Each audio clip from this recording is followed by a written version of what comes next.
What's up guys, welcome back to another unboxing and reviewing video. Today, we are unboxing and reviewing Studio Series 01 Bumblebee from the first live-action Transformers movie. Now, before I go on, I must note that the listing on eBay that I bought this from said that it could not transform, but it also came with the Studio Series instructions. So I don't know if there's something wrong with the figure or not. Either way, we're gonna try.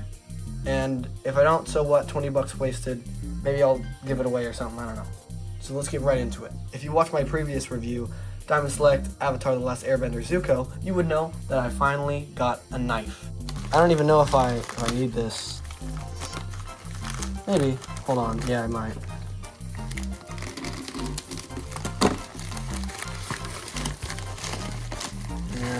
Oh, frig. Blah, blah, blah, blah, blah. And the instructions as well. Toss this off to the side. And ladies and gentlemen, here we have Studio Series 01 Beater Bumblebee. As you can tell, it will transform. So I got this for a great price. Okay, it's not going back on. What the frig? There we go. I got this figure for a decent price when this figure usually goes for around 100 bucks new. I got this for less than 20 bucks. Which I would say is a steal, especially considering I've needed a Studio Series Bumblebee in my collection. Apart from the Studio Series 06 one, which his hand is still broken. I'm not forgiving you, Hasbro. We will put this to the side. At first glance, the figure is pretty well detailed, although this does suffer the same fate as Studio Series Megatron with the hollow back, unless I'm supposed to flip something down, which I doubt though, because I can't manage to do that, so I guess it's just supposed to be like that. And also on the back, I love not having a backpack, but at the same time, it's kind of weird just having it smoothed out. I'm not complaining though, I'm not complaining, but there are obviously just these car parts that stick out a bit here, which I don't really like that much. Oh, his arm just came off. By the way, I did not get a spare arm, which I think I need to transform him. Now enough about detail, let's get into the articulation. The head is on a ball joint. It can move like that, and then up and down a little bit. The gun arm can move up, down, and then full 360 since it's on a ball joint as well, and it also can move inward a little bit, but I don't know why you'd want to do that. When you have the gun arm attached, it can rotate, it can bend a little bit, and since I don't have an arm, like a normal arm on this side, I'll just have to use this one. Up, down, inside, full rotation. You can also move it like this, which I forgot to mention. The forearm, you can move full rotation and even back a little bit, but it'll fall off if you do that. You cannot rotate the hand, but you can move it, but that's for the transformation. There is no finger articulation, obviously. There is a little waist swivel here. The legs, I really like the leg design on the Bayverse characters. I really feel like they get too much hate. The upper thigh is on a ball joint, move up and back and forth, you know.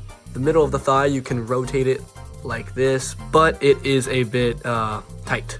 Knee bend, obviously. I don't know if this counts as articulation, but this piece can move a little bit. It's obviously for the transformation, but it can if you want to move it out of the way for something. The actual foot itself is on a little hinge, but it can't move this way. It can only move this way.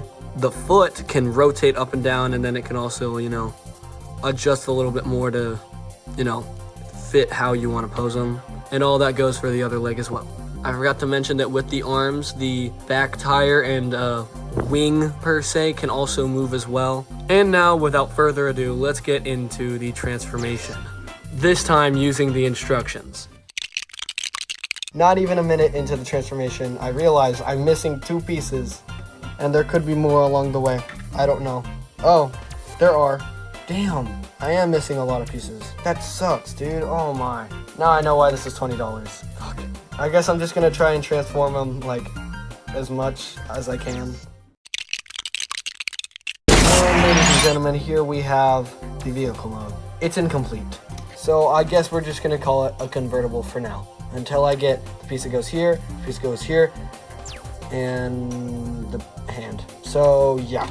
The transformation was literal hell. I should have heeded the warning that the listing gave me when it said it couldn't transform, because this thing would not transform for the life of me. I literally had to full force every ounce of my muscle into this fucking hood going where it needs to go. It is being held together by pure spite and anger that I put into this, okay? Oh my god. And not to mention the fact that the instructions were not clear on what to do with these. I had to analyze it for like 5 minutes before I realized what it meant. And I'm not hating when I say this. I love the Camaro. It's a great car, great like model, like almost no matter which one you choose. But all of this for an ugly vehicle mode. It's clear what they sacrificed for the robot mode, okay? There's so many lines that are gaps. It may just have to do with the hood thing, but there's a gap right there. And then the color matching. This yellow is a different color from this yellow, which is a different color from this yellow, which is also a different color from this yellow and this yellow.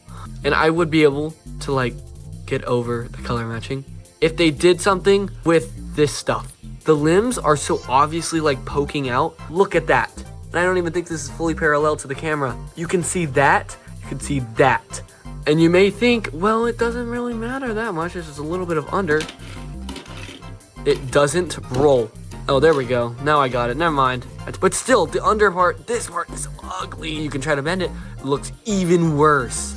You might as well just take them off, which you can do. They fell off during the transformation. And now for the accessory. The accessory can be stored on the back. Fucking ugly as shit. I mean, I guess I got what I got for $20. And time for some size comparisons, I guess. Studio Series 86 Bumblebee. Earthspark or something Bumblebee, I forgot. The one that everyone hates. Legacy Generations Deluxe Class Skids. And Transformers 1 Deluxe Class Mainline Optimus Prime. Robot mode size comparison. Legacy something something gears. Gigawatt.